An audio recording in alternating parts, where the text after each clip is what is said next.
Hello everybody. I am very happy to show you guys today another vintage electronic toy that I got recently. This is Tandy Hungry Monster, and it was made in 1982. This is one of many toys made in the 1980s based on Bally Midway's 1980 arcade game, Pac-Man. This is also one of many electronic toys made from the late 1970s to the mid-1980s based on a vacuum fluorescent display. And you guys know I love vacuum fluorescent displays. I especially love toys based on vacuum fluorescent displays.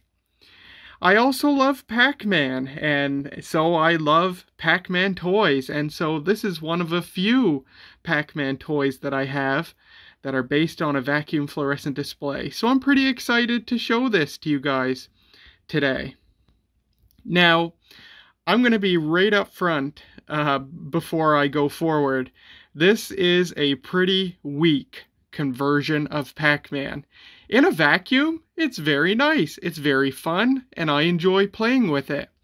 But in a world where Entech's Pac-Man 2 exists, and Coleco's Pac-Man exists, and Coleco's Mid Pac-Man exists, in a world where those toys exist, this is kind of weak as far as handheld Pac-Man games go, and we will see why in a bit. But it is fun to play. Now, when I wanted to get my very first vacuum fluorescent display toy, something like 12 years ago now, it was down to being between this and Entech's Pac-Man 2. What I really wanted, of course what everybody wants, is a Coleco Pac-Man, but they are the most collectible, and so they command a higher price compared to all the others. I have a Coleco Pac-Man now. I made a video about it recently if you haven't seen it, and I love that thing. But back then, I could afford either one of these or an Entech's Pac-Man 2, and I bought the Entech's Pac-Man 2, and you know, I now know that I made very much the better choice. But this is pretty fun, and I'm happy to have one now. I don't remember what I paid for this thing. It was not much. I paid around 20 bucks for it, I think, 20 or 30 bucks. And this one's actually in really nice shape. A lot of these have the silver paint worn off right here, because that's where you kind of rest your left thumb. A lot of these have the silver paint worn off. They have the paint on here worn off. These things wear really easily.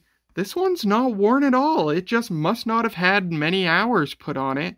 It's in really nice shape, and it works perfectly. I didn't have to do anything to this. So, this guy was sold in Radio Shack stores. Radio Shack sold a lot of electronic toys back in the day, including vacuum fluorescent display-based toys. But Radio Shack didn't make any of them. This was made by Bandai in Japan. Bandai sold their version as Pac-Man Monster, P-A-C-K-R-I. In France, it was called Pac Monster, P-A-C-K. And then Radio Shack branded it as Tandy Hungry Monster. In foreign countries, it was sold under the Tandy name as Tandy Ogre Eater and Tandy Gobble Man, which are kind of funny names. But here in North America, we got Hungry Monster as well as the Bandai Pac-Man Monster.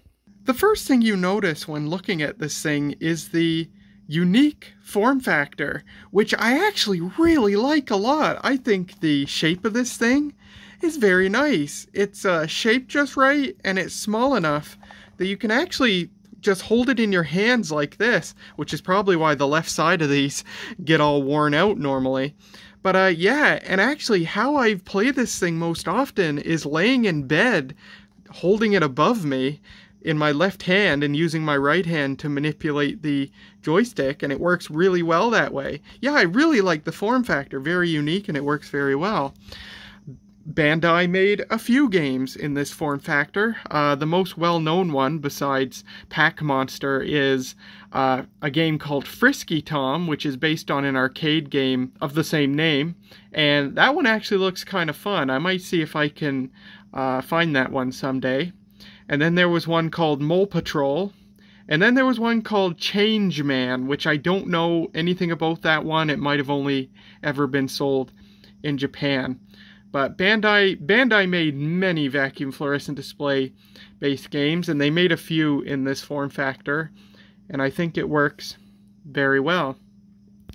Because of how small it is, if I flip it over here, this is the first vacuum fluorescent display based toy that I've reviewed that runs on something other than C batteries. This runs on 4 AA batteries. Very, very nice. There we can see the instruction sticker. Turn on power, press start. Use joystick to move monster. Try to position monster to eat food while avoiding bogey, which will eat monster. When monster eats red power food, bogey becomes a coward, and monster eats bogey. This couldn't have been written in an English-speaking country. It's catalog number 60-2171. And it was made in Taiwan, interestingly enough. I would have expected Japan. It's got a DC input jack, 6 volts, center positive, not the expected center negative. But of course, once again, this was made in Taiwan and not Japan, and center negative seems to usually be a Japanese thing. On-off power switch, you get a little fake power indicator, which is actually just a little red flag that comes into view of the window when you push the power switch up. Start button, 4-way joystick.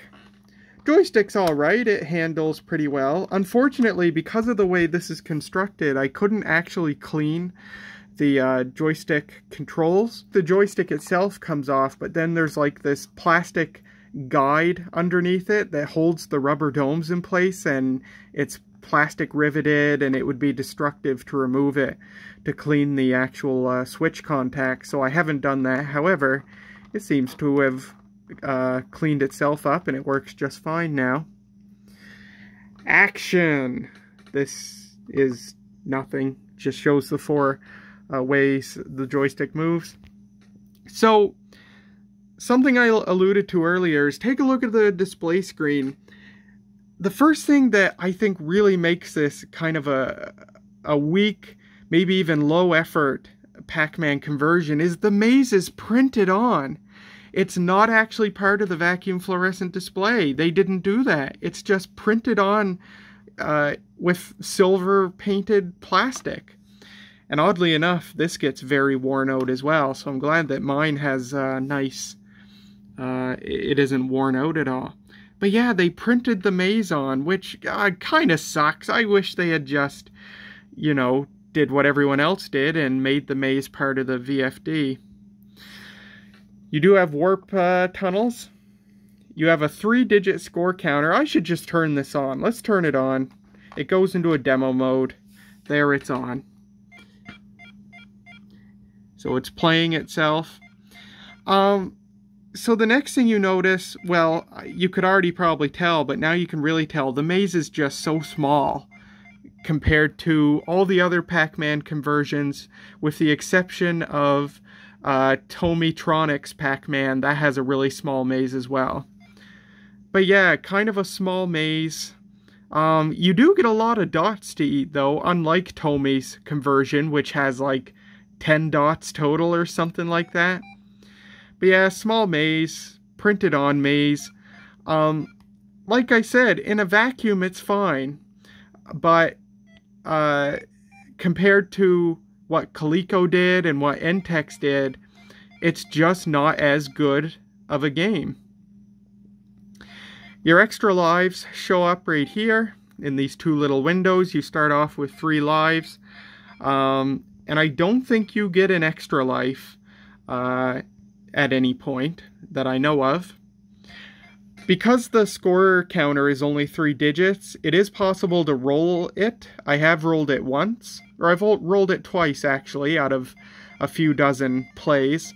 And when the game ends, when you've lost all your lives, if you rolled the counter, one of the extra life spaces starts flashing, and that's an indication that you have 1,000 points plus whatever is on the score counter. Now, if I just power cycle it here, the display is nice. 3 colors you can see. We have teal for the score, and for your whatever the heck this guy is, your little claw machine monster freak. And then you have green dots, and the ghosts, or bogey apparently, are red. They actually look like they have little Shrek ears on them, which is kind of funny. I've modified this. This was actually surprisingly loud. It was almost as loud as the Coleco Pac-Man.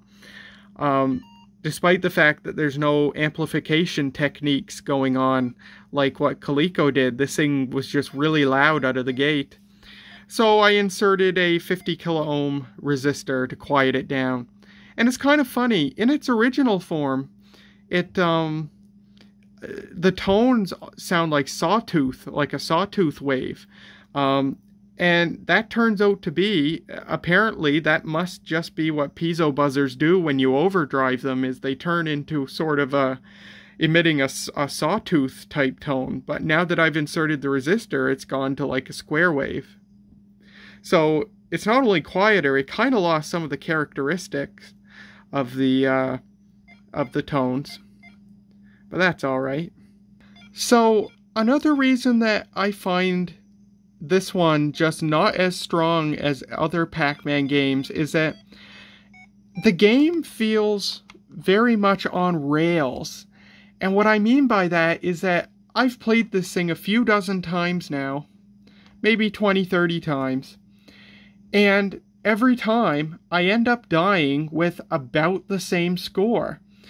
Once you reach the difficulty of the ghost. Okay, first I gotta talk about the ghost AI. The ghost AI is a little weird.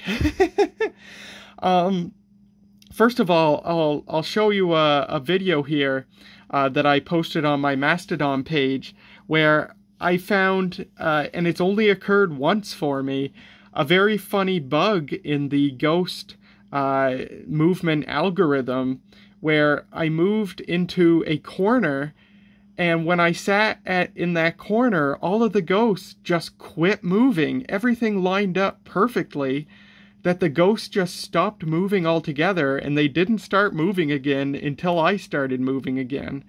Very, very funny. So, yeah, not the strongest ghost locomotion algorithm, perhaps. But what I find is once you reach the 5th maze, the ghosts become so exponentially fast and so freakish in their movements, just so spastic in their movements and so fast that it becomes almost impossible for the game to go much farther. I think the farthest I've gotten is the 7th maze. The game's just easy as pie up to the 3rd maze. 4th and 5th maze you get a bit, well, the 4th maze gets a bit challenging, and the 5th maze I find is when I usually die. If not the 5th, then definitely the 6th. Yeah, once you hit the 4th or 5th maze, the speed and spasticness of the ghost just seems to exponentially increase, and you're guaranteed to die at that point, which is not helped by the small maze. And there's 3 ghosts maximum. The first level, you get just the 1. On maze 2, you have 2 ghosts, and on maze 3 and beyond, you have 3 ghosts. Once you have 3 ghosts in this tiny small maze, it gets very difficult, and the ghosts just move so quickly and so spastically. They move like twice or triple the speed that you're able to move once you're on like the 6th or 7th maze, and the game becomes impossible to proceed further. It feels like it's on rails because all the times I've played it, I end up dying with like 600 or 700 points, maybe 800 the odd time. Once or twice I've rolled 1,000. But unlike my other Pac-Man toys, it doesn't feel like that I can proceed any further. I feel like I've already played the game as well as I possibly can. I can't get better at it because the design of the gameplay makes it impossible to proceed further no matter how good you are at it. That's how I feel. It feels very much on rails. I feel like that I've already gotten as good at the game as I'm ever going to get. And for that reason, I'm not going to keep this. I'm actually going to put it back on eBay at some point. Watch this space or watch my Mastodon page for when that happens. I'll undo the modification to make it quieter. And I'm just going to put this back on eBay because as much as I do enjoy playing it, I've got my Coleco and I've got the NTEX, and those are just far more enjoyable to play because it feels like there's some skill involved rather than just dumb luck against a crazy ghost algorithm. So yeah, that's how I feel about this thing. But how about we put the other camera on a tripod and we will play a game of this. Alright, Tandy Hungry Monster. Now, there is another cool factoid about this game that I haven't talked about yet. There were actually 2 ROM revisions of this game. One ROM revision plays a rip-off of the Pac-Man music when you start the game, and a reprise of that music when you lose all your lives. The second ROM revision plays a completely unique song when you start the game and a reprise of that song when you lose all your lives. My guess is that the earlier ROM revision is the one that plays the Pac-Man music, and the later one with the unique music is what replaced it. And my reasoning for that is that Bally Midway actually sued Bandai because of this game. They actually sued Bandai, said that this game infringed on the look and feel and gameplay style of Pac-Man, and that lawsuit actually was dismissed. Bally Midway didn't win, but my guess is that in response to that lawsuit, Bandai changed what was the most obvious rip-off aside from the gameplay itself, which was the music. So yeah, kind of interesting. This unit has the later ROM revision with the unique music, and I actually prefer that. I think it's very cool. It's a very funny little tune that it plays. I think it's neater than just having a copy of the Pac-Man theme like every other VFD Pac-Man toy plays. So, let's turn this thing on. And I'm playing at an angle here, so I can't see the maze properly, because what I'm looking through looks like that. Yay, great toy design. Let's begin and see how I do.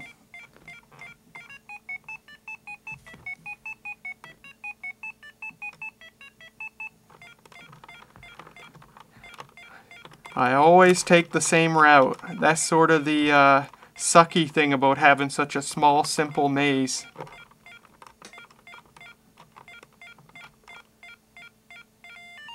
Got the ghost. Wait for him to come back and I'll eat him again. First couple of levels are child's play.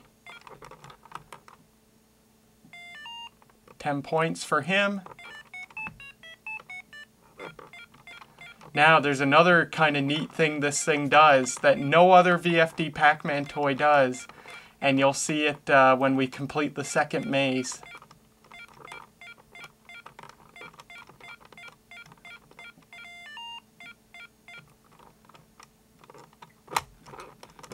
Oh, where am I? Oh, crap.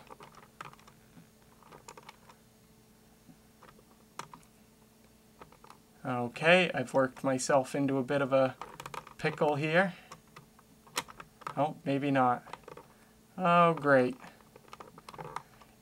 Even the early levels can suck if you accidentally lose your groove.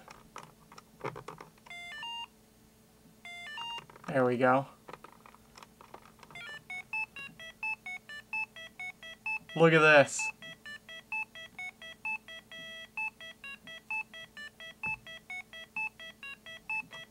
How cool is that? You get that every 2 levels that you complete.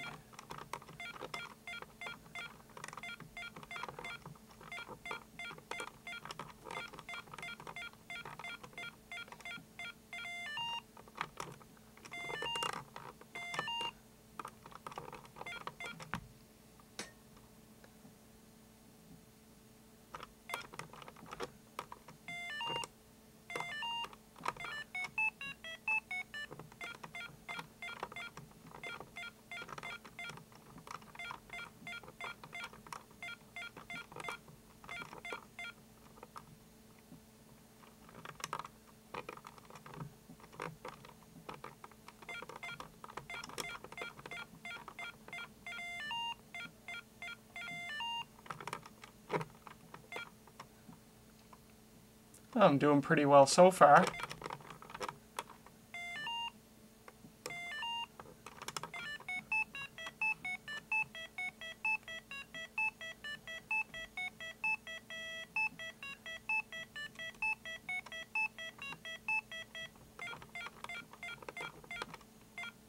Here's where the ghosts start to get a little overbearing for the size of the maze that they're in. Still manageable right now.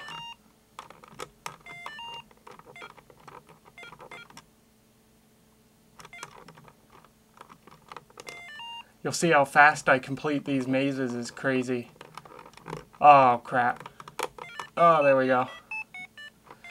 Okay, here's where it's gonna start to go downhill pretty quickly.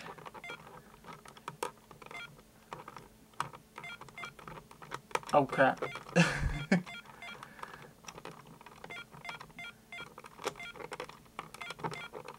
Ah. Ah, see?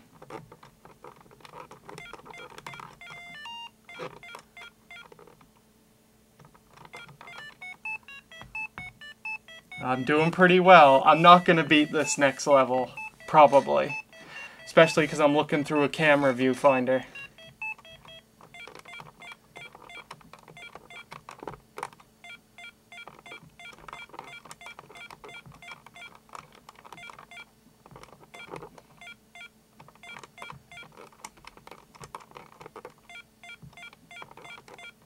Oh my god. No way. This is the best I've done in a long time.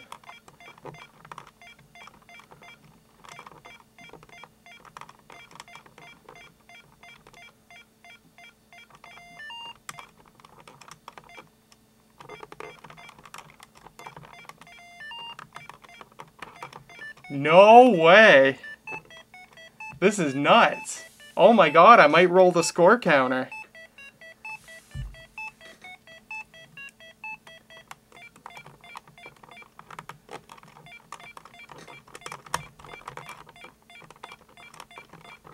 There we go. Huh.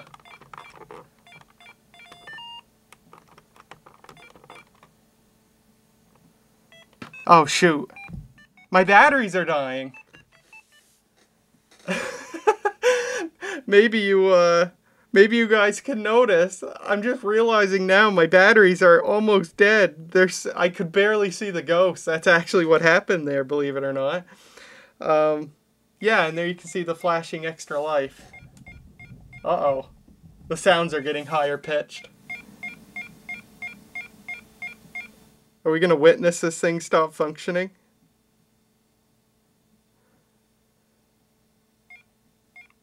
Oh, there it goes.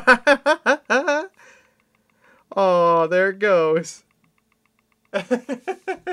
Wow, they lasted just long enough to get one of my best games ever in. That's really funny. She dead. Well, that's about all there is to show of Tandy Hungry Monster from 1982. I like this thing. I really do. It's a nice game. It's fun to play, and I've enjoyed playing it. I've actually played it a lot. I've possibly played this even more than my Coleco Pac-Man, only because it is so easy to pick up, lay down in bed, and play with it laying on my back, which is a little harder to do with the Coleco Pac-Man, although I have done that too. But no, this thing is cool. It's just not as strong as the other Pac-Man games of the time. I wish they had implemented the maze as display elements instead of printing it on. And I wish they had done something different with the Ghost AI, just to make it a little less, feel a little less on rails. Maybe they could have done something that, you know, maybe once you got into the higher levels, it alternated between 2 ghosts that move fast and 3 ghosts that move slower, or something like that. I don't know. I'm sure I'm one to talk when I was not the engineers who had to try and program a Pac-Man game on something with the processing power of an adding machine. But yeah, it's fun. It's just, it's not for me. I am glad that I finally got to try one of these. Almost bought one over a decade ago. Now I've finally tried one. But it's not for me, so I'm going to throw it back up on eBay in the near future, undo my sound modification, put it back up on eBay, and get ideally all my money, but hopefully at least some of my money back for it, which I can put into something cool. Speaking of buying and selling and eBay, the subject of today's video was more or less brought to you by my Patreon supporters. And so a huge thanks has to go out from me to them. As a matter of fact, all of the toys, vintage toys that I've reviewed in recent videos, they've all been paid for more or less by my Patreon supporters. I save up my Patreon money, and then when I see something on eBay that I decide I want, that I can also put back into the channel by making a video of it that I think lots of people will like, I can use my Patreon money to buy that thing. And so I'm very thankful. All the vintage toys you've seen recently, they were all bought with that money that I've saved up. So I'm very thankful to my Patreon supporters.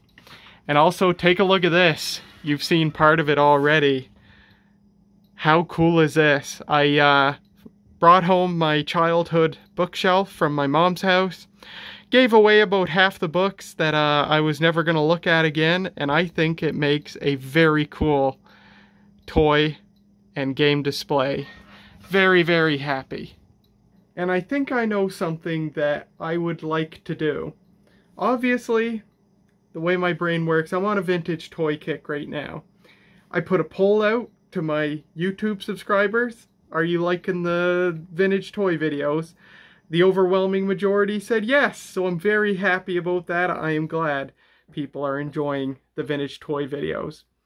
And while I've currently reviewed everything that I've gotten, although I do have a variation of Pocket Simon coming that I decided I wanted, so look for that in the coming weeks. I think I have a long-term goal that I would like to pursue, and it's a video-related goal. I want to own, not necessarily all at the same time, and not necessarily permanently, but I would like to own every vacuum fluorescent display-based Pac-Man toy. And in addition to individual review videos of each of them, I would like to make a single high-effort video reviewing all of them and putting them in a tier list.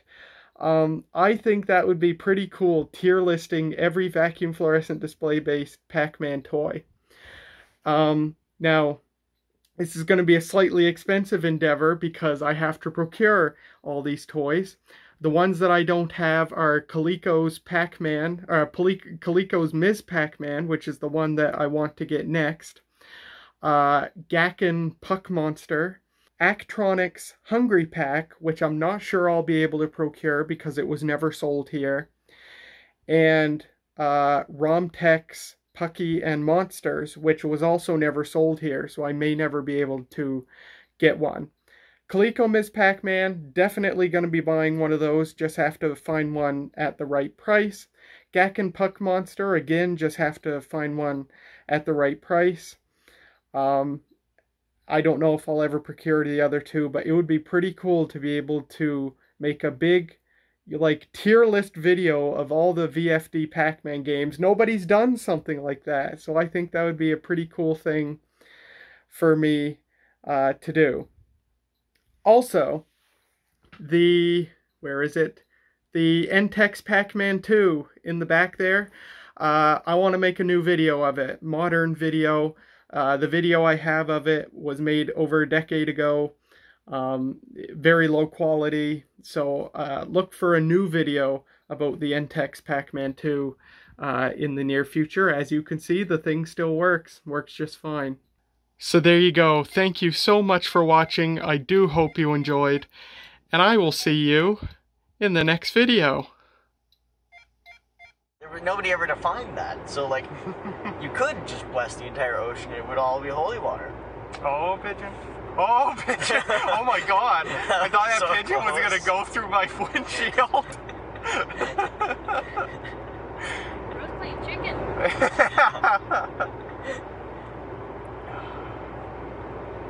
Trash chicken.